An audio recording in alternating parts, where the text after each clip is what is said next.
श्री गुरुचरित्र कथासार. नरहरींचा गृहत्याग आणि काशी क्षेत्री संन्यास ग्रहण. अध्याय 12. सिद्धयोगी म्हणाले, नामधारक, मातोश्रींनी नरहरींना संन्यास घेऊ नका असे सांगितले. तेव्हा नरहरी म्हणाले, आई, तुम्ही मला थांबायला सांगता, पण आयुष्याचा काय भरवसा?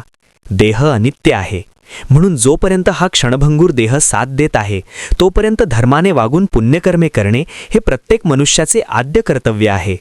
ज्याने मृत्यूला जिंकले आहे त्यानेच तुमचा उपदेश मानावा. सूर्य उगवतो आणि मावळतो, त्याप्रमाणे आयुष्य क्षणोक्षणी संपून जात असते.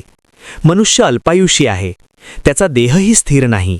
जन्म, यौवन, प्रौढत्व, वार्धक्य व मृत्यू या त्याच्या सतत बदलत जाणाऱ्या अवस्था आहेत. सागराकडे धावणारी नदी पर्वताकडे परतून जात नाही, त्याप्रमाणे सरलेले आयुष्य परत मिळत नाही. म्हणून आयुष्य किती मूल्यवान आहे हे ओळखून वेळीच सावध व्हावे आणि प्रत्येक दिवस पुण्यकर्मांनी सार्थकी लावावा. जे लोक जीविताचे मोल जाणत नाहीत, जे प्रपंचालाच सर्वस्व मानतात, ते पशूच होत. पण ज्याला आत्मप्राप्ती अर्थात अमरत्व प्राप्त करायचे आहे त्याने अविलंब प्रयत्नरत व्हावे, वेळीच परमार्थ साधन करावे आणि स्वहित साधावे. मी तेच करणार आहे, म्हणून मला अडवू नका. नरहरींच्या मुखातील ती बोधवचने ऐकून त्यांचे मातापिता व उपस्थित लोक थक्क झाले. तेव्हा अंबा काकुळतीने म्हणाल्या, नरहरी, तुम्ही माझे कुलदैवत आहात आणि मला 4 पुत्र होतील असे वचन दिले आहे, म्हणून मला 1 पुत्र होईपर्यंत थांबा आणि त्यानंतर जा. आता शब्द मोडून गेलात तर मी प्राणत्याग करीन. नरहरी म्हणाले, ठीक आहे, मी वर्षभर इथे राहतो. तुम्हाला 2 पुत्र होतील, मग मला आज्ञा द्या. 7 वर्षांच्या नरहरींचे चतुर्वेदांचे अगाध ज्ञान पाहून विद्वान पंडितही आश्चर्यचकित मुग्ध होत असत. त्यांची कीर्ती व कर्तृत्व पाहून मातापित्यांना मोठे समाधान वाटत असे. यथावकाश अंबा गर्भवती राहिल्या. त्यांना जुळे पुत्र झाले. वर्ष पूर्ण होताच नरहरी त्यांना म्हणाले, आई, तुमच्या इच्छेनुसार मी वर्षभर इथे राहिलो. तुम्हाला आणखी 2 पुत्र व 1 कन्या होतील. ही सर्व अपत्ये मानी, सदाचारी व दीर्घायुषी होतील. तेव्हा आता मला निरोप द्या. माधव आणि अंबांना वाईट वाटले. ते म्हणाले, नरहरी, आम्ही पुत्र म्हणून तुमच्यावर रागावलो असू. आमच्याकडून अन्य प्रमाद घडले असतील, पण त्याबद्दल आम्हाला क्षमा करा. तुम्ही अवतारी पुरुष असलात तरी आम्हाला तुमची चिंता वाटणारच, म्हणून आम्हाला दर्शन देत राहा. नरहरी म्हणाले, तुमची भावना मी जाणतो, म्हणून तुम्ही ज्या ज्या वेळी माझे स्मरण कराल त्या त्यावेळी तुम्हाला भेटण्यासाठी येईन. तुम्ही सुखात आनंदात जगाल. मी तुम्हाला 30 वर्षांनी पुन्हा येऊन भेटीन. आता मला निरोप द्या. मी बद्रिकावनास जाणार आहे. नरहरी ग्राम सोडून निघाले तेव्हा अनेक लोक त्यांच्या दर्शनासाठी आले. माधव आणि अंबा त्यांना निरोप देण्यासाठी नगरवेशीपर्यंत गेली.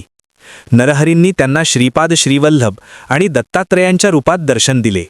तेव्हा दोघांनाही धन्य धन्य वाटले. नरहरी आधी काशीला गेले. तिथे विश्वनाथाचे दर्शन घेऊन काही काळ राहिले. तिथे कृष्ण सरस्वती नामक एक वयोवृद्ध तपोवृद्ध यती होते. नरहरी हे महात्मा आहेत हे त्यांच्या लक्षात आले. ते काशीतील यतींना आणि विद्वज्जनांना म्हणाले, नरहरी लहान असले तरी पराकोटीचे ज्ञानी व महातपस्वी आहेत. जगाने वंदन करावे अशा योग्यतेचे आहेत. कलियुगात संन्यास धर्माचा लोप झाला आहे. मी त्यामुळे त्यांनी संन्यास दीक्षा घेतली तर संन्यास परंपरा उजळून निघेल. ते गुरुपदाचे अधिकारी आहेत. लोकांना अनुग्रह देण्यास समर्थ आहेत. ते लोकांना पावन करतील आणि पाखंड्यांची तोंडे बंद करतील. हा विचार सर्वांना पटला. मग काशीतील शास्त्री, पंडित, तपस्वी, यती यांनी नरहरींची भेट घेतली व म्हणाले, सध्या संन्यास घेणे निषिद्ध मानतात. लोक संन्याशांवर टीका करतात. हे कुठेतरी थांबले पाहिजे. म्हणून तुम्ही संन्यास दीक्षा घेऊन या प्राचीन परंपरेचा उद्धार करा आणि संन्यास आश्रमास पुन्हा प्रतिष्ठा मिळवून द्या. त्यांची विनंती मान्य करून नरहरींनी कृष्ण सरस्वतींकडून विधिवत संन्यास दीक्षा घेतली. नरहरी नृसिंह सरस्वती झाले.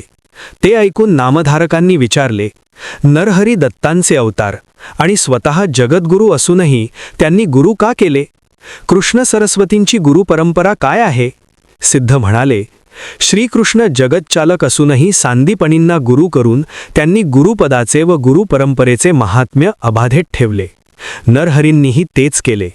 त्यांच्या परंपरेचे मूळ गुरु शंकर, त्यांचे शिष्य विष्णू, त्यांचे शिष्य ब्रह्मदेव या क्रमाने वसिष्ठ, शक्ती, पराशर, व्यास, शुक्र, गौडपादाचार्य, गोविंदाचार्य, शंकराचार्य, विश्वरूपाचार्य, ज्ञानबोधगिरी, सिद्धगिरी, ईश्वरतीर्थ, नृसिंहतीर्थ, विद्यातीर्थ, शिवतीर्थ, भारतीतीर्थ, मल्ली आनंद, देवतीर्थ सरस्वती, यादवेंद्र सरस्वती व कृष्ण सरस्वती अशी गुरुशिष्य परंपरा आहे.